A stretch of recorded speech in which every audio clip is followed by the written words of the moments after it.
lived in Topeka, Kansas, and I always heard people talk about how real the fear of storms is there.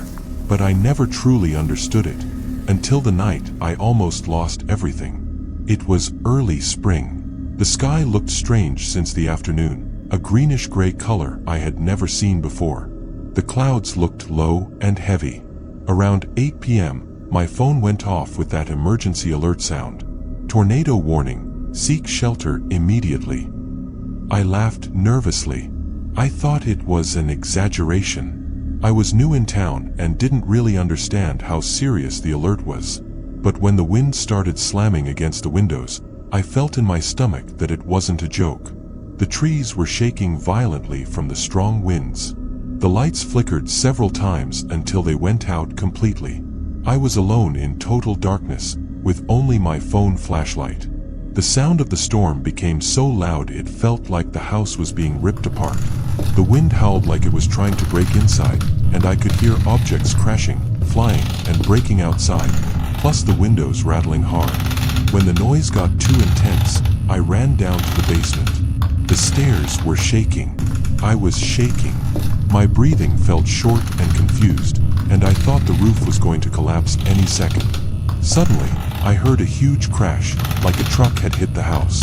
The whole structure shook. I lay on the floor and covered my head with my arms, not knowing what was coming next. A deep roaring sound started spinning outside, like a giant engine turning in the air. I was too scared to go check. I swear it felt like everything was going to end right there. About 15 minutes later, the sound started to fade. I opened the basement door carefully and walked upstairs. When I reached the living room, I felt my stomach drop. The roof was gone. Part of the wall too. The room was open to the outside, like the house had been ripped in half. Everything was wet and destroyed from the wind. I cried from relief and fear at the same time. Later, I found out that an EF2 tornado had passed directly over our street. Now I get anxious every time it starts to rain. I can't listen to strong wind anymore without feeling my whole body freeze, and my heart starts pounding hard.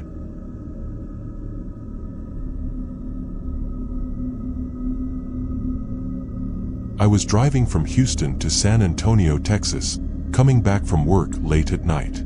I was tired and hungry, and not in a good mood.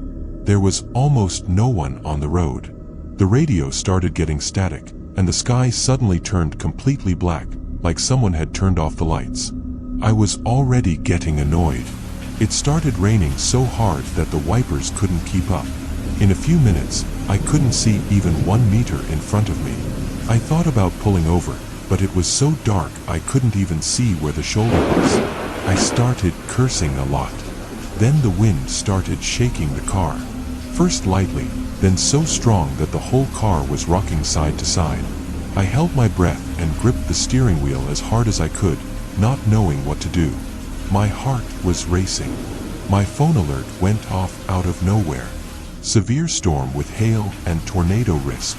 Stay inside your vehicle. Right after that, huge pieces of ice started hitting the roof of the car. The sound was so loud it felt like gunshots. The windshield started cracking. I curled up in the seat, covering my head with my arms, waiting for the worst. I swear I thought the car was going to flip. Suddenly, I heard metal scraping. In front of me, a big truck slid across the road, crashing into the guardrails and slowly spinning until it stopped sideways across the highway. If I had gone forward just 2 more meters, I would have been crushed.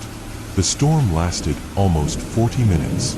I spent most of that time shaking, thinking I was going to become another accident statistic, praying to every god I knew.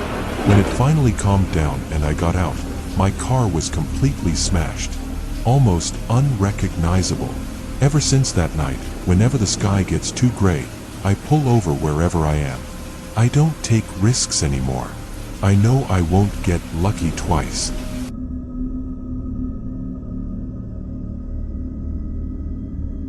This happened 2 years ago during a camping trip with my friends near Lake Tahoe, California. The forecast said light rain, nothing serious, so we set up the tent near the woods and sat around the campfire talking. But around 2 a.m., the sound of the rain got terrifying. Suddenly, the wind started hitting the trees so hard that we could hear branches snapping and trunks creaking like breaking bones. It was terrifying. The tent almost lifted off the ground. Two friends and I tried to hold the tent structure from the inside, but the wind kept getting stronger. It felt like it was going to carry us away. It felt like any second everything would fly. The scariest part was when we heard a loud scream coming from deep in the forest. It wasn't an animal. It was human. A long, desperate scream, like someone begging for help. Then another one, and another. 3 screams, each one closer. Was someone being attacked? We froze. None of us had the courage to go outside. It was a violent storm, total darkness, and the forest looked like a place no one should step into. After a few minutes, the sound stopped. Completely. All we could hear was the wind and the rain hitting the nylon of the tent. When morning came, we went out to see if someone needed help. Because we didn't have the courage the night before, the guilt of not helping ate us alive, so we decided to try to find the person in daylight. We found several fallen trees, a destroyed trail, and deep footprints in the mud leading toward the lake. The forest is huge and dense. We never found out who screamed, or if they were still alive. To this day, when I think about that night, I wonder if someone died right in front of us and we just sat there listening, doing nothing. Not helping eats me alive. Every night I pray for forgiveness for my cowardice.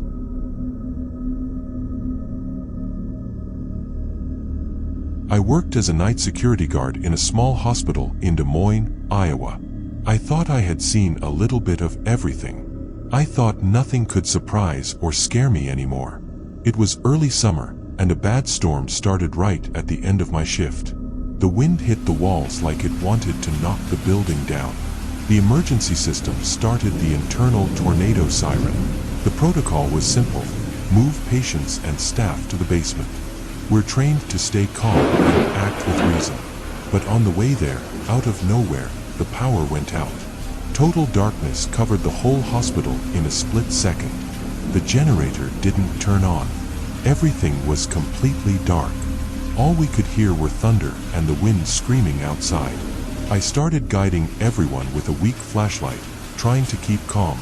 But the sound of the wind got so loud that it felt like the roof was going to lift off. The siren stopped suddenly, and that sudden silence was worse than the noise. Then I heard glass shatter on the upper floor. It sounded like a window had exploded from the pressure. Right after that, there was a loud metal dragging and crashing sound. I had never been so scared in my entire life. When everything calmed down, we slowly went back upstairs. The roof of the pediatric unit had been torn off. Several pieces of equipment were destroyed, beds flipped over, and a huge piece of metal was stuck in the floor like a spear. If anyone had been there at that moment, they would have died horribly. I stood there shaking, looking at the scene. I realized how life can end in 5 seconds with no warning. I never underestimated a storm again.